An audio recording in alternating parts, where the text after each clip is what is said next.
मिनश्शैतानिर्रजीम बिस्मिल्लाहिर्रहमानिर्रहीम। आज हमने पेज नंबर करना है 4, ठीक है जी। लुक एंड से, देखिए ये बच्चों क्या है, ये सी और खा, मतलब फोनिक्स के साथ भी हम पढ़ेंगे और सिंपल भी पढ़ेंगे। सीखा खार, सीखा कैंडल, सीखा केक, सीखा कैट, सीखा कैरेट, सीखा कंप्यूटर। वंस मोर, सीखा कार, सीखा कैंडल, सीखा केक, सीखा कैट, सीखा कैरेट, सीखा computer.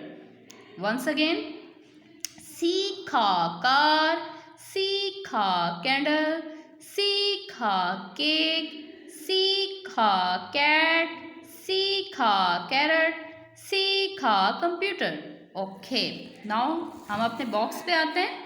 Link the relevant objects, जो जो रेलिवेंट जिसके ऑब्जेक्ट्स हैं आपने वहाँ पे क्या करना है, लिंक कर देना है, यानी उसको आपने उसकी तरफ ज्वाइन कर देना है, ठीक है। माउस किसके साथ होता है, एग्जैक्टली हमारे कंप्यूटर के साथ होता है, तो आपने इसको यहाँ से लिंक इसका कर देना, लिंक आपने ज्वाइन कर देना है, ठीक है। और रिमोट किसके साथ होता है, टीवी के साथ होता है, इस तरह से।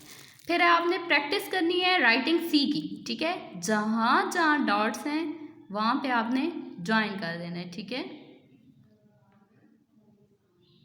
ये बेस्ट वे है जो आपको सिखा रहा है कि आपने खा राइट कैसे करना है, ठीक है। एक बार फिर बताती जाऊँ कि रीडिंग बुक आपने फोनिक्स के साथ पढ़नी है, ठीक है, सिंपल नहीं पढ़नी।